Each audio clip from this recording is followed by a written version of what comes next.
Taste the Daily.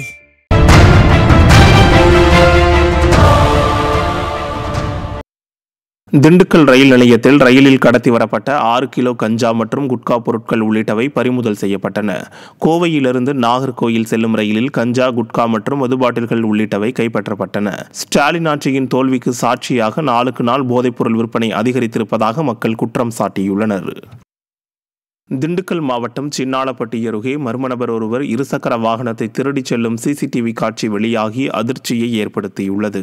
Kottaichamy tea கடை தெருவில் வீட்டின் வெளியே நிறுத்தப்பட்டிருந்த இருசக்கர வாகனத்தை அங்கு வந்த மர்ம நபர் ஒருவர் லாவகமாக திருடிச் சென்றுள்ளார். இந்த சம்பவம் அப்பகுதி மக்களை அச்சமடைய செய்துள்ளது. விடிய ஆட்சியில் காவல்துறையினர் முறையாக ரோந்து பணியில் ஈடுபடாததே கொள்ளைகளுக்கு காரணம் என குற்றம் சாட்டப்பட்டுள்ளது.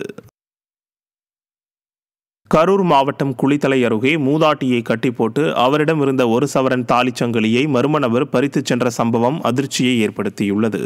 தாலியாம்பட்டியைச் சேர்ந்த லட்சுமி என்பவர் சீகம்பட்டி செல்லும் சாலையில் ஆடு மேய்த்து கொண்டிருந்த போது அங்கு வந்த முகமூடி அணிந்த மர்ம நபர் ஒருவர் அவரை தாக்கி கட்டி போட்டு தாலிச்சங்கிலியை பறித்துச் சென்றுள்ளார். இதனையடுத்து அக்கம்பக்கத்தினரால் மீட்கப்பட்ட லட்சுமி மருத்துவமனையில் அனுமதிக்கப்பட்டார்.